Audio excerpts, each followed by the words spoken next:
Yes. 3-3.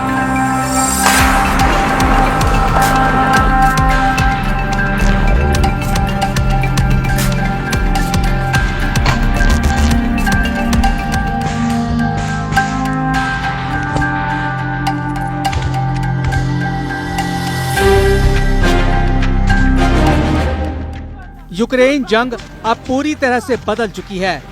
अब ये युद्ध सिर्फ जेलेंस्की का युद्ध नहीं रह गया, बल्कि ये पूरे यूरोप और नेटो देशों का युद्ध बन गया है।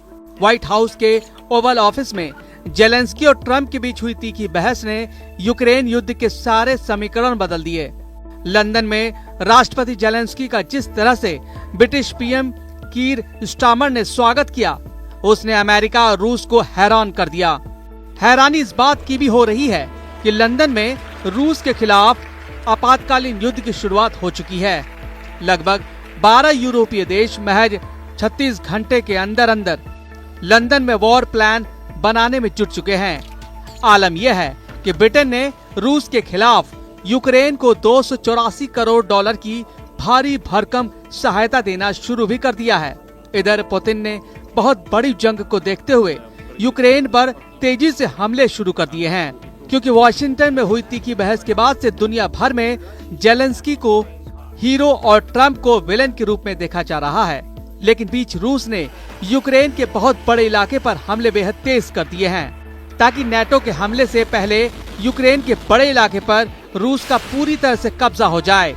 यूक्रेन को रूस से बचाने के लिए यूक्रेन और रूस से सटे नेटो देशों के बॉर्डर पर क्यों तैयारियां शुरू हो चुकी हैं? खुफिया खबरों में दावा किया गया है कि नेटो देश पोलैंड, एस्टोनिया, लातविया और लिथुआनिया की तरफ से रूस पर हमले की तैयारियां शुरू हो चुकी है। यानी अब नेटो और यूरोपीय संघ के लाखों सैनिक रूस पर हमला कर सकते हैं। कुछ दावों के मुताबिक ब्रिटेन की राजधानी लंदन में आपातकाल युद्ध को जो तैयारियां चल रही हैं, वो सीधे सीधे तीसरे विश्व युद्ध की संकेत दे रही है।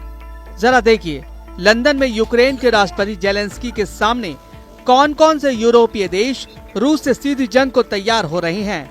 ब्रिटेन के लंदन में रूस के खिलाफ बड़े जंग को देखते हुए नेटो और यूरोपीय यूनियन के देशों की मीटिंग हुई।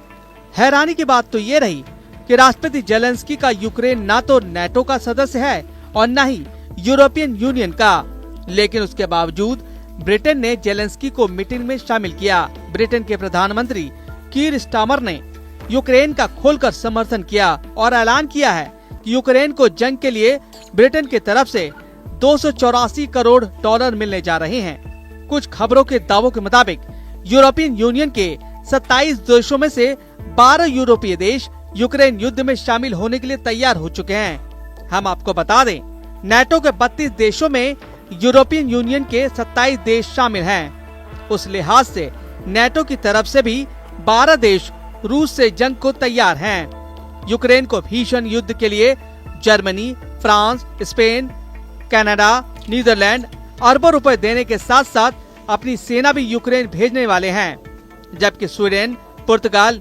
लुथियाना, लातविया यूक्रेन को हथियार और फाइटर जेट देने जा रहे हैं।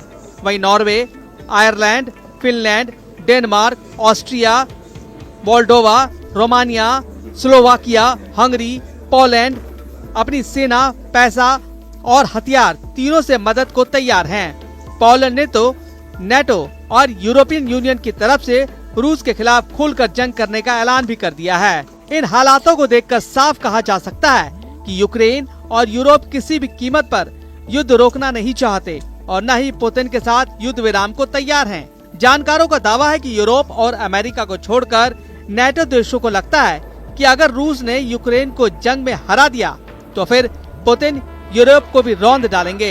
हालांकि राष्ट्रपति ट्रंप का साफ कहना है कि ऐसा संभव नहीं है। इसलिए जब राष्ट्रपति जेलेंस्की के साथ राष्ट्रपति ट्रंप की तीखी बहस हो रही थी, उस वक्त ट्रंप ने जेलेंस्की पर गुस्सा दिखाते हुए कहा था कि जेलेंस्की यूरोपीय देशों के साथ मिलकर तीसरे विश्व युद्ध का जुआ खेल रहे हैं। जेलेंस्की दुनिया को थर्ड वर्ल्ड वॉर में झोंकने की तैयारी कर रहे हैं।